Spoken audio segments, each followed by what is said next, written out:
This little beauty is the brand new flavour from Réal.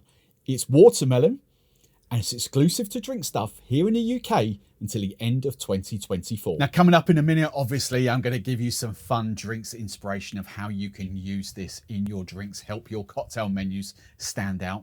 But first, if you don't know who they are, you kind of need to know what Réal are all about. Now, this is not scripted. This is not Réal telling me what to say. This is my interpretation as a bartender and as I've kind of discovered them over the years. Réal, to my mind, were one of the very first to market with what I call these hybrid syrup puree infusions. In truth, I don't think the industry really knows what to class these as because, as I say, Réal class them as syrup infusions, puree infusions. You know, you've got ODK, which are fruity mixes. You've got Monin, which call it Le Fruit. But to dumb it right down, I would call these the bridge between Monin and other various brands of syrups and the big brand that we all know, Funkin, and we would class it nearly as 100% fruit, but in actual fact, they're sort of 90, 85, 90, 92, 93% fruit. These fruity mixes or syrup infusions kind of sit nicely in between. They range between sort of, I would say, 50% fruit down to some of them in their range, which would be obvious, which would be sort of the low or the mid 20 to 30%. But in the bulk, they're around about 40 to 50% fruit to sort of 50, the equivalent of sugar. So if it's 50% fruit, it'll be 50% sugar. If it's 40% fruit, it'll be 60% sugar. Now, if you're a pub or a bar, or even you guys at home, the big advantage of a product like this, it is long life and shelf stable because there is that sugar in there to kind of keep it, to act as a preservative. For example, you've got those 100% purees, ODK do them, Bristol do them, Funkin do them, that once opened, they're long life and shelf stable, you know, on the back of the bar, but once opened, you've got 7 to 10 days to use them.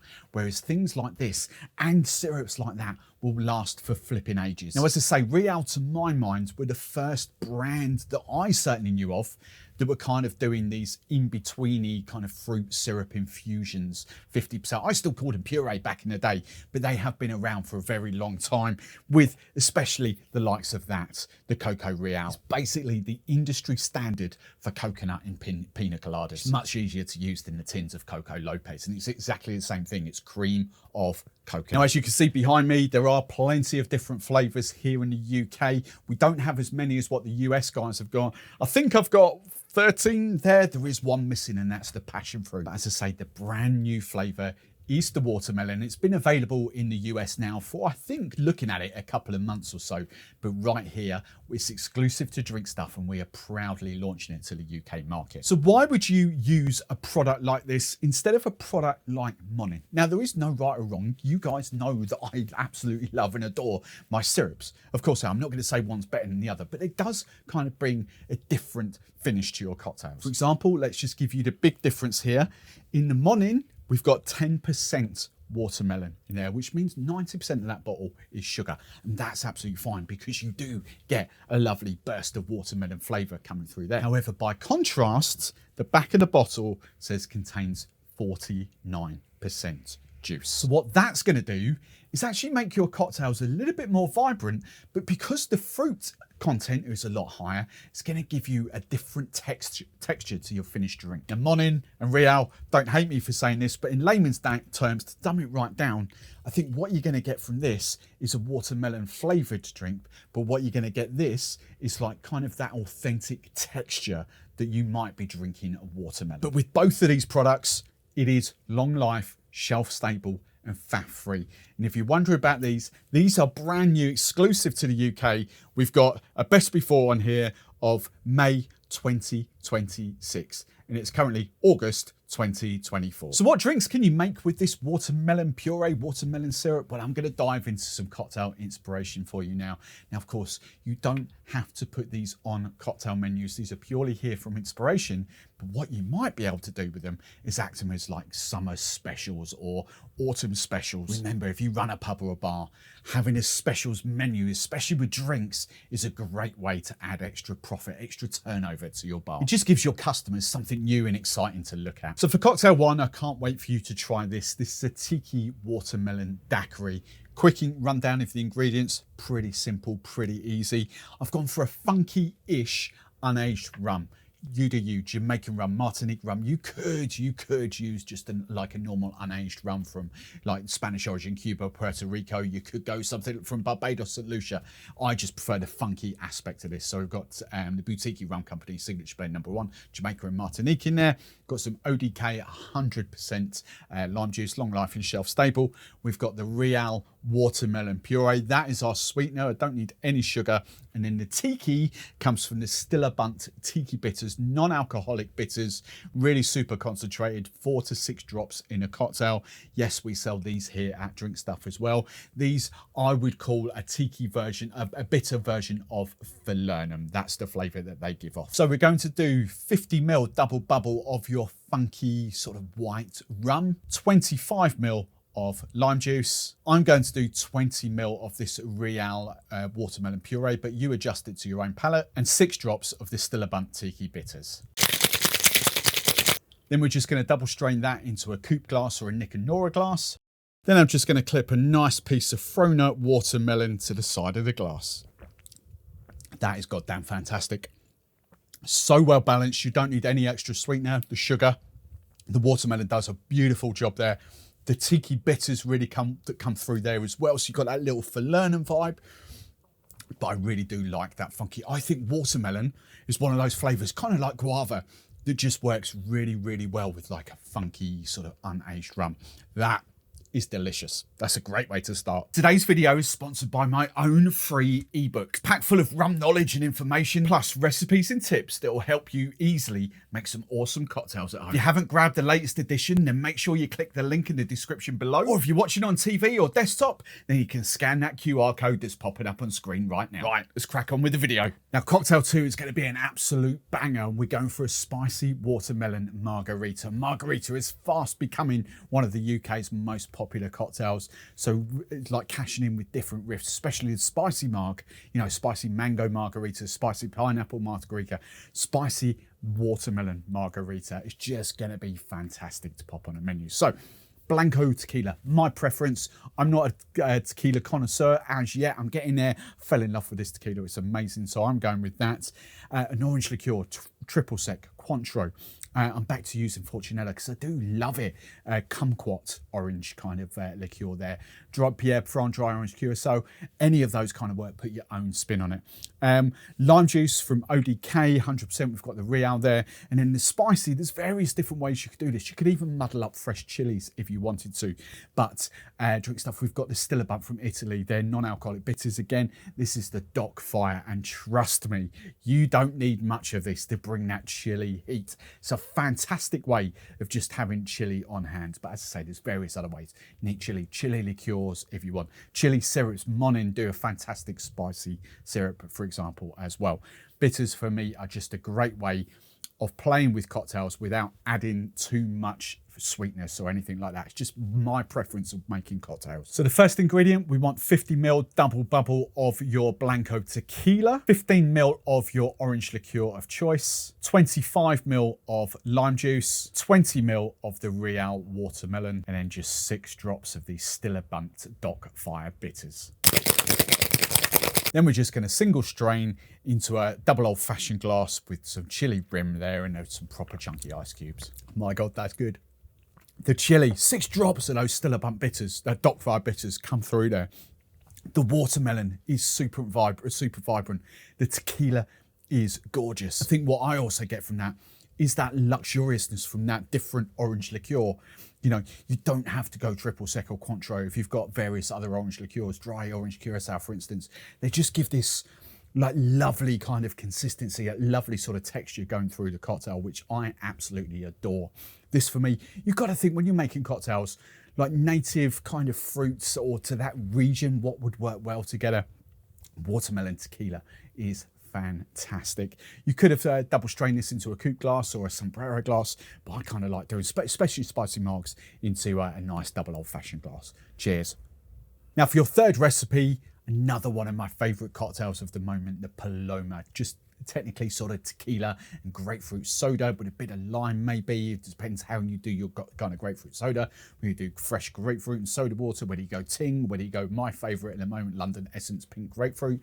You know, various different ways there. But again, sticking what I said in the previous kind of cocktail, watermelon goes fantastically well with tequila, and we know watermelon works amazingly well with grapefruit. So a watermelon Paloma, that's what we're going for. My glass suggestion for this would kind of roughly be a 14-ounce highball. 16 ounce would be a bit too big, 12 ounce would be a bit too small. So roughly 13 to 14 ounce highball. That's what we're going to make this in. So making this straight in the glass, equipped with an ice spear. Want 50 ml double bubble of your favorite tequila, 15 ml of lime juice, but of course you can adjust the taste. Sticking to that 20 ml of Reál Watermelon Puree, and then we're just going to top up with the grapefruit soda. Give it a gentle stir to combine those ingredients. Just garnish with half a dried Frona grapefruit. I could drink a lot of those. That is not overly sweet. Some of you might need to adjust the lime juice. The tequila balances that out beautifully. The pink grapefruit soda is amazing. Just that watermelon vibe that just works with all those ingredients. Fantastic highball. That is a cash cow. So quick and easy to bang out in pubs and bars. Really delicious drink. Now, cocktail 4 is a watermelon Aperol Spritz. Now I'm going to talk you through a couple of things here, so bear with me. We're going to do the standard Aperol Spritz, which is Aperol, Prosecco, soda water. We've got the watermelon, but there's an ingredient here. This is balance adjusted watermelon puree. So I'm going to talk you through that. I've also got something, this is not the best Prosecco in the world. I don't drink much Prosecco here. I don't make many Prosecco cocktails here at the moment. So in another video, that I've got planned, I'm going to talk you through a great way for you if you want spritzes but don't have that much Prosecco, if you don't call for that much Prosecco, I've got an alternative way that you can do it. But I'm going to cover that in a separate video.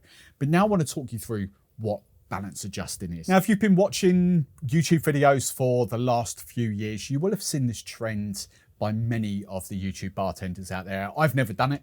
I still haven't done it. Wait for it. Of balance adjusting. It's very mixologist. It's very kind of labor intensive. And as I've said, like time and time again, I don't really buy into that sort of stuff. I'm faff free. How can we do things faff free? You know, bang it out. That's what I'm all about. And the videos that I do and the consulting and the training that I do is not aimed at top end cocktail bars. I want to aim at the sort of, not a lower end, I hate using the term lower end, but actually making it more accessible. But there are times when balance adjusting is beneficial. And this is one of them, because while we might want a watermelon spritz and that watermelon there, we don't want it too sweet because, you know, spritzes are not meant to be sweet. So how do you balance adjusting without going to Amazon and buying citric acid and malic acid and tartaric acid and God knows what other acids there? How do we do it? Well, a simple hack for all you bartenders at my kind of level is this little beast, Super Sour. It's a product I've had now for quite a few years, probably 4, 5, 6 years, maybe going longer. This probably came out before balance adjusting with mixologists was even a thing. I don't know whether this kind of spurred them to do their own balance adjusting so they didn't have to buy it or they could do their own levels, but this is what I would call a balance adjusting. This is basically your citric acid, your malic acid. You know, it kind of creates that citrusy vibe, but it's also got a touch of saline in it. And it is perfect for people like me that want to balance adjust that can't be bothered to get the scales out and kind of measure like little tiny minuscule amount of citric and tartaric and, you know, malic acids. So what have I done? I had a rough idea of how much I would need because I've used this quite before. This is probably my 5th, 6th bottle here. There's another product I've got as well, but this is the one I keep coming back to. £8. You know, £8 if you've got trade account, and most trade wholesalers sell it here in the UK. It's not a random product. You can go on Amazon, but it's kind of very expensive on Amazon. So like my shout would be Master of Malt for this. It's literally like £8. It's bargain basement for what this is. Long life, shelf stable. They say roughly 12 months. Honestly, if you start doing this, you're going to get through easily a couple of bottles a month of doing it because it's just perfect. So what this is essentially a blend of, I'm just going to break it down into 25 mils. So we've got 25 mil of Reál Watermelon to 15 mil of Super Sour. And that, for me, creates my perfect balance adjusted watermelon puree. It's got that lovely element of citrus to it. It's got that lovely vibrancy of watermelon to it, but it's not sweet. And that makes this sort of stuff perfect for doing spritzes and things like that. And that will quite happily, I've just done a small amount here because I've got a couple of cocktails to do, a couple of reels. You know, you could quite easily make up sort of 70 cl bottles of this, or store and pours, or whatever to do that. It's just quick and easy and faff free. It literally took me about 15 seconds. That's it. Now, Aperol get very protective over their ratios for this. So we're going to do a standard Aperol spritz recipe, which is 1, 2, 3, 25 ml of soda water, 50 ml of Aperol, 75 ml of Prosecco. Then to that, we're going to add 20 ml of our balance adjusted watermelon puree. Give it a quick stir to combine all those ingredients. Then to garnish, we're going to use a couple of bits of Frona watermelon and a lovely mint sprig. That is a banging Aperol spritz. The watermelon is super vibrant in there, but because of that, you've balance adjusted with that super sour. It's got that little hint of salinity coming through it. I'm not a huge fan of spritzes in their own right, but I do love them with a little bit of flavour to it. I've done plenty, like blood orange, hibiscus, cherry. Watermelon is another one of those. And balance adjusting the way I've done brings a whole new element of that. That is still not a sweet cocktail by any stretch of the imagination. That is gorgeous. It really is nice. And then the fifth and final recipe is a bit off the wall, but trust me, it really does work. We're going for a watermelon and basil mule. I'm going to run you through the ingredients quickly because we've got a couple of things here again. The vodka. So I've gone vodka. I'll talk you through this in a second, but I've gone vodka. You could do tequila. Tequila would be fantastic in this as well. We've got the basil syrup. We've got lime juice. We've got the watermelon, but I've got the balance adjusted watermelon there. And we're slumming it with Fever Tree ginger ale, sorry. Normally I would use Franklin's and Sons, but I've only got ginger beer from them. I need to restock and get some ginger ale. That's my favourite. But I say slumming it tongue in cheek. I just generally prefer anything except Fever Tree ginger ale. That's just how I am. But I know a lot of pubs and bars out there up and down the country, that'll be your go-to. So then, why that vodka and why still the balance adjusted when I've got lime juice here? Well, the simple thing for the balance adjusting is that I'm adding 2 lots of sweetness to this. I've kind of got basil syrup. Now, again, I'm going for the fat-free route. Okay, so I've already made this. You could just use fresh basil if you've got it. I'm trying to use products that will be long life and shelf stable. So for me, a basil syrup would be the perfect thing. So instead of kind of just adding a bit more lime juice, we've got the balance adjusted, which just works perfectly well.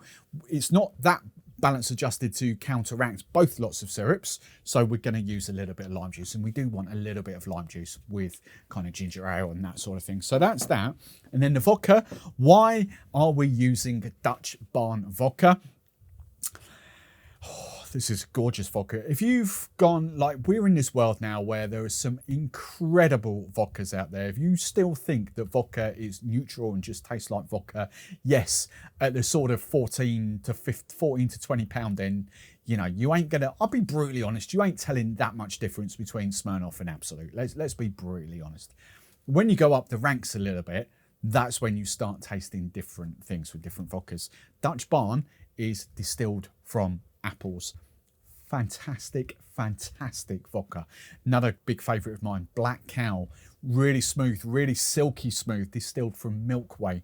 I've got, technically, I would use those as vodkas as well. They are unaged brandies. They're kind of eau de vies in that sense, but I would personally kind of use them as well, an unaged brandy in that sense. But I've gone with Dutch Barn. Apple and basil, we know works really well. Apple and watermelon works really well. Apple and ginger works really well. Dutch Barn was just the obvious choice for this cocktail. And then we're going to make it straight in the glass, but I've gone slightly bigger glass than the previous highball. This is now a 16-ounce glass. We've got a little bit more volume. We want a slightly bigger glass.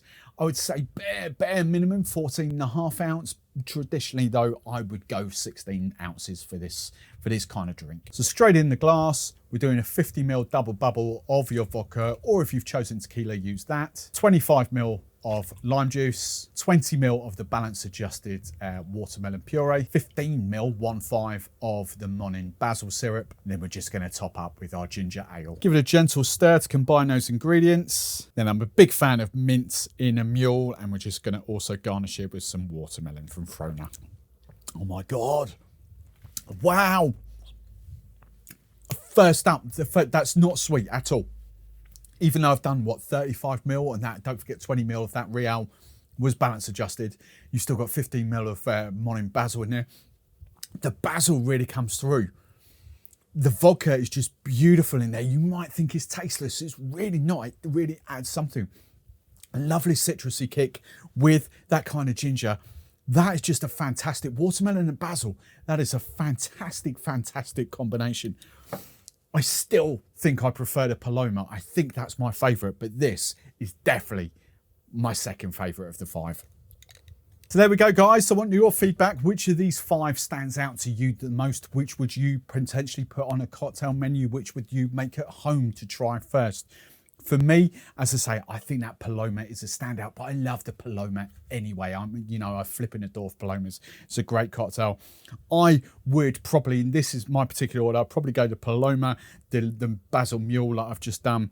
Then I'd probably go to Daiquiri. Then I'd go to Margarita, and then I'll go to Spritz. But probably, for me personally, the top 4 is a gulf between Spritz. The Spritz is beautiful. I'm just not a huge fan of Spritzes in general. But this stuff is banging. If you've got any other ideas of what you would do with this watermelon puree, let us know in the comments below. Don't forget to download my free PDF, and I'll see you in the next video. Right, let's bang on the Paloma. Cheers.